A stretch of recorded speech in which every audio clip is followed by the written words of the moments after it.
इंसानों की तारीख की सबसे बड़ी सैर, 7 आसमानों की सैर, अल इसरा वल Meraj. You believe that Muhammad went to heaven on a winged horse? Yes, I believe in God. शब मेराज में सिदरतुल मुंतहा। ये इतना अजीम सफर मक्का में रसूलुल्लाह सल्लल्लाहु अलैहि वसल्लम की जिंदगी के सबसे मुश्किल और सख्त टाइम में हुआ। पहले आप सल्लल्लाहु अलैहि वसल्लम का बाइकआउट किया गया, फिर आप सल्लल्लाहु अलैहि वसल्लम के दिल के सबसे करीब लोग हजरत अबू तालिब और हजरत खदीजा रज़ियल्लाहु ताला अन्हा की वफात, फिर ताइफ में आप सल्लल्लाहु अलैहि वसल्लम को इतने पत्थरों से मारा गया कि जूते खून से भर गए। एंड टू टॉप दैट, मक्का में आप सल्लल्लाहु अलैहि वसल्लम की सिटीजनशिप भी खत्म कर दी गई। और जब आप सल्लल्लाहु अलैहि वसल्लम मक्का में किसी और की पनाह में रह रहे थे, अल्लाह ने इसी सबसे मुश्किल टाइम आप सल्लल्लाहु अलैहि वसल्लम को इंसानों की तारीख की सबसे बड़ी सैर कराई, 7 आसमानों की सैर। A journey like none before. ये 7 आसमानों का सफर नबूवत के 11वें साल में हुआ, which means almost बिल्कुल मिडल में। और ये सफर रसूलुल्लाह सल्लल्लाहु अलैहि वसल्लम की जिंदगी का टर्निंग पॉइंट था। 7 आसमानों के इस सफर से पहले आप सल्लल्लाहु अलैहि वसल्लम मक्का में बहुत सख्त जिंदगी गुजार रहे थे, लेकिन इस सफर के डायरेक्ट बाद आप सल्लल्लाहु अलैहि वसल्लम ने मदीना हिजरत फरमाई, जहां एक नई रियासत के लीडर और बादशाह के तौर पर उनकी जिंदगी बिल्कुल बदल गई। एक दिन मक्का में आधी रात को जिब्राईल अलैहिस्सलाम आप सल्लल्लाहु अलैहि वसल्लम को बुराक पर मक्का से जेरूसलम बैतुल मुक़द्दस की तरफ ले गए। ये बुराक नाम बर्क से निकला है, जिसका मतलब है लाइटनिंग, और हो सकता है इसका ये नाम इसकी लाइटनिंग स्पीड की वजह से इसको मिला हो। बैतुल मुक़द्दस में आप सल्लल्लाहु अलैहि वसल्लम ने सारे पैगंबरों की इमामत की, और वहां से जिब्राईल अलैहिस्सलाम के साथ आप सल्लल्लाहु अलैहि वसल्लम पहले आसमान की तरफ रवाना हुए। पहले आसमान का दरवाजा इनके लिए खोला गया, और ये दरवाजा हमारे दरवाजों जैसा नहीं था। पहले आसमान में आप सल्लल्लाहु अलैहि वसल्लम की मुलाकात आदम अलैहिस्सलाम से हुई। उनकी राइट साइड पर जन्नत के लोग और उनके लेफ्ट साइड पर जहन्नुम में लोग थे। आदम अलैहिस्सलाम यूनिवर्स के पहले इंसान और दुनिया के सारे इंसान इन्हीं की औलाद हैं, और आदम अलैहिस्सलाम का जिक्र कुरान में 25 दफा हुआ है। आप सल्लल्लाहु अलैहि वसल्लम ने उन्हें सलाम किया, उन्होंने सलाम का जवाब दिया, और आप सल्लल्लाहु अलैहि वसल्लम दूसरे आसमान की तरफ रवाना हुए। वहां उनकी मुलाकात ईसा और याह्या अलैहिस्सलाम से हुई। ईसा और याह्या अलैहिस्सलाम एक दूसरे के कजन्स थे, जिन्हें क्रिश्चियनिटी में जीसस और जॉन द बैप्टिस्ट कहा जाता है। ये दोनों पैगंबर आज से 2000 साल पहले रोमन एम्पायर के स्टेट फलस्तीन में पैदा हुए, और इन दोनों कजन्स की जिंदगी बहुत ही मुश्किल हालत में गुजरी। हजरत याह्या अलैहिस्सलाम को एक जालिम हुक्मरान ने शहीद कर दिया, और इनकी शहादत को आज भी लोग करबला में इमाम हुसैन की शहादत से कंपेयर करते हैं। इनके कजन ईसा अलैहिस्सलाम के साथ भी यही होने वाला था, लेकिन अल्लाह ने आखिरी टाइम उन्हें दुनिया से उठा लिया। कुरान में याह्या अलैहिस्सलाम का जिक्र 5 दफा हुआ है, और हजरत ईसा अलैहिस्सलाम का जिक्र 25 मरतबा हुआ है। आप सल्लल्लाहु अलैहि वसल्लम ने इन्हें सलाम किया, उन्होंने सलाम का जवाब दिया, और आप सल्लल्लाहु अलैहि वसल्लम तीसरे आसमान की तरफ रवाना हुए। वहां उनकी मुलाकात यूसुफ अलैहिस्सलाम से हुई। यूसुफ अलैहिस्सलाम आज से ऑलमोस्ट 3600 साल पहले फलस्तीन में पैदा हुए, एंड वी ऑल नो कि कैसे वो वहां से इजिप्ट, जो उस जमाने का सुपर पावर था, उसके वाइस रॉय मतलब बादशाह के बाद सबसे ताकतवर वजीर बने। ये ऐसे था कि आज कोई यूके का प्राइम मिनिस्टर बने। यूसुफ अलैहिस्सलाम का जिक्र कुरान में 27 मरतबा हुआ है, और ये वाहिद पैगंबर है जिनकी डिटेल्स कुरान में बाइबल से भी ज्यादा है। आप सल्लल्लाहु अलैहि वसल्लम ने उन्हें सलाम किया, उन्होंने सलाम का जवाब दिया, और आप सल्लल्लाहु अलैहि वसल्लम जिब्राईल अलैहिस्सलाम के साथ चौथे आसमान की तरफ रवाना हुए।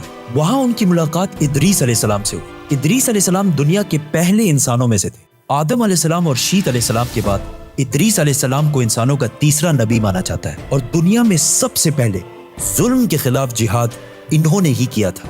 इदरीस अलैहिस्सलाम को दुनिया का पहला साइंटिस्ट भी समझा जाता है, क्योंकि उन्होंने पहली दफा दुनिया में पेन कलम यूज किया था। पहली दफा आसमान में स्टार्स और प्लैनेट्स की मूवमेंट को ऑब्जर्व करके इंसानों की जिंदगी आसान बनाई थी। इदरीस अलैहिस्सलाम का जिक्र कुरान में 2 मरतबा हुआ है। आप सल्लल्लाहु अलैहि वसल्लम ने इन्हें सलाम किया, उन्होंने सलाम का जवाब दिया, और आप सल्लल्लाहु अलैहि वसल्लम 5वें आसमान की तरफ रवाना हुए। वहां आप सल्लल्लाहु अलैहि वसल्लम की मुलाकात हारून अलैहिस्सलाम से हुई। जब मूसा अलैहिस्सलाम पैगंबर बने, तो उन्होंने अल्लाह से दुआ की कि मेरे भाई हारून को भी मेरे इस मिशन में शामिल करें। तो इस तरह हारून अलैहिस्सलाम भी पैगंबर बने।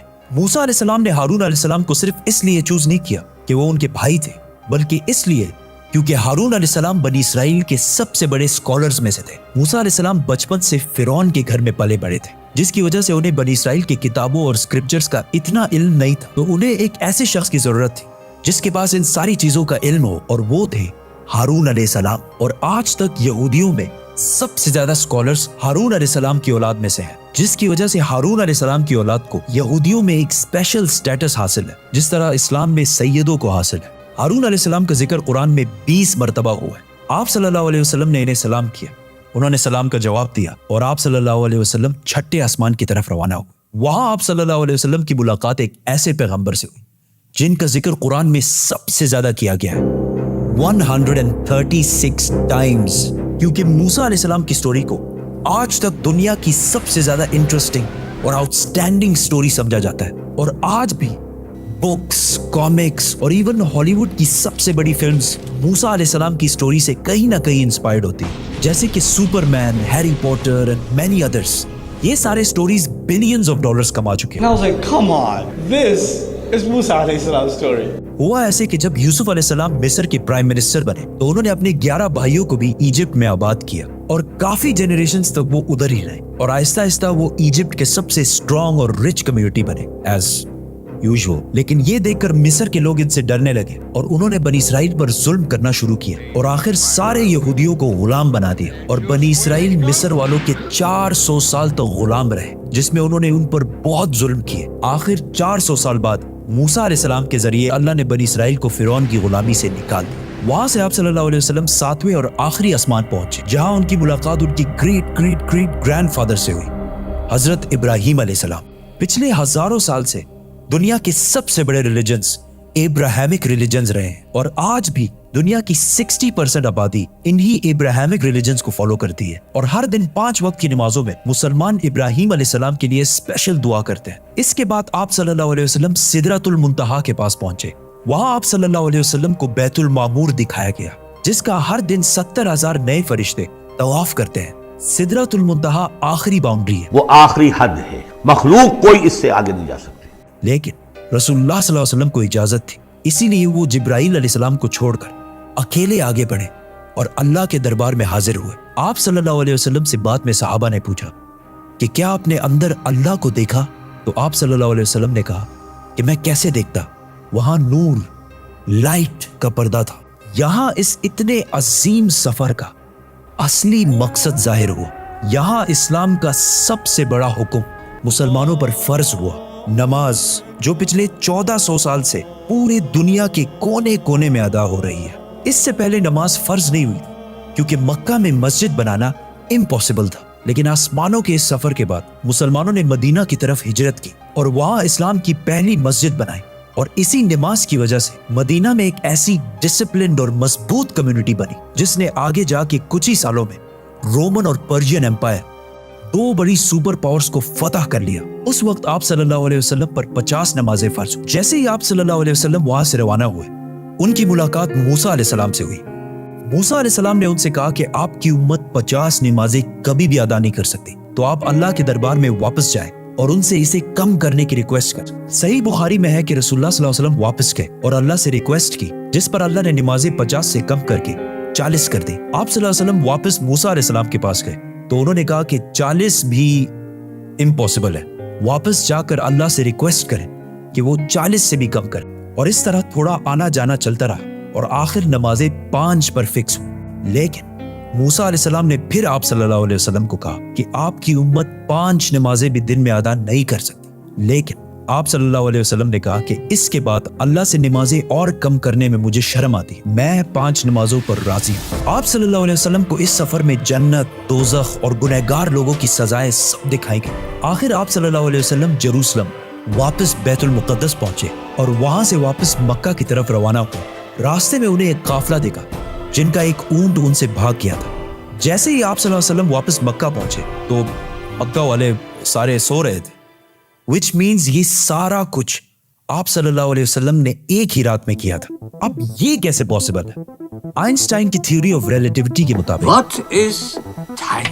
Time is not absolute, Time is not absolute. جس کا مطلب ہے کہ اگر ایک شخص تیز موو ہو رہا ہے اور دوسرا اپنی جگہ پر کھڑا ہے تو یہ دونوں ٹائم کو بالکل ڈیفرنٹ محسوس کریں گے، اور اگر کوئی لائٹ کے سپیڈ کے قریب ٹریول کرے تو اس کے لیے ٹائم بہت ہی سلولی پاس ہوگا۔ And as we know، Buraq کا نام ہی اس کی لائٹننگ سپیڈ کی وجہ سے رکھا گیا ہے، اسی لیے آپ صلی اللہ علیہ وسلم کے لیے یہ رات بہت لمبی تھی، और बाकी सारों के लिए ये एक नॉर्मल रात थी। जैसे ही आप सल्लल्लाहु अलैहि वसल्लम मक्का वापस पहुंचे, उनको पता था कि अगर वो ये सारी बातें मक्का वालों को बताएंगे तो मक्का वाले उनका बहुत मजाक उड़ाएंगे। लेकिन आप सल्लल्लाहु अलैहि वसल्लम ने सारों को क्लियरली कंप्लीट स्टोरी सुना दी, जिसकी वजह से मक्का वालों ने उनका बहुत मजाक उड़ाया और आप सल्लल्लाहु अलैहि वसल्लम से बैतुल मुक़द्दस के बारे में क्वेश्चंस पूछने लगे, क्योंकि उनको पता था कि इससे पहले आप सल्लल्लाहु अलैहि वसल्लम बैतुल मुक़द्दस कभी भी नहीं गए। लेकिन उसी टाइम आप सल्लल्लाहु अलैहि वसल्लम की मेमोरी को और स्ट्रॉन्ग करने के लिए अल्लाह ने बैतुल मुक़द्दस को आप सल्लल्लाहु अलैहि वसल्लम के सामने पेश किया, इसी तरह जिस तरह आप इस टाइम ये वीडियो देख रहे हैं। मक्का वाले आप सल्लल्लाहु अलैहि वसल्लम से बैतुल मुक़द्दस के बारे में पूछते रहे और आप सल्लल्लाहु अलैहि वसल्लम उनके हर बात का जवाब देते रहे, जिससे वो सारे बिल्कुल शॉक हो गए। आप सल्लल्लाहु अलैहि वसल्लम ने उन्हें उस काफले का भी बताया जिसका ऊंट भाग गया था, और उसके थोड़ी ही देर बाद वो काफला भी पहुंच गया, और उन्होंने कहा कि ये सब कुछ सच है, जिससे मक्का वाले और भी शॉक हो गए। लेकिन ये ऐसा वाकया है कि जिसे आज भी और उस जमाने में भी मानना बहुत ही मुश्किल था, जिसकी वजह से कुछ कमजोर ईमान वाले मुसलमान भी इस्लाम से फिर गए, और आप सल्लल्लाहु अलैहि वसल्लम के दोस्त जिन्होंने आप सल्लल्लाहु अलैहि वसल्लम को पनाह दी थी, उन्होंने भी आप सल्लल्लाहु अलैहि वसल्लम की बात नहीं मानी। लेकिन जब अबू बकर रज़ियल्लाहु ताला अन्हु को इसका पता चला तो उन्होंने कहा कि अगर रसूलुल्लाह सल्लल्लाहु अलैहि वसल्लम ने कहा है तो ये यकीनन बिल्कुल सच बात होगी, जिस पर उनका नाम उस दिन से अबू बकर सदीक पड़ा। ये सफर कोई मामूली सफर नहीं था, बल्कि इसने इस्लाम की सख्त दिन खत्म करके इस्लाम के उरूज के दिन शुरू किए, और इससे अगले ही साल मदीना से 72 लोग आप सल्लल्लाहु अलैहि वसल्लम को अपने बादशाह और लीडर के तौर पर मक्का से मदीना की तरफ ले जाने के लिए आए। सब्सक्राइब।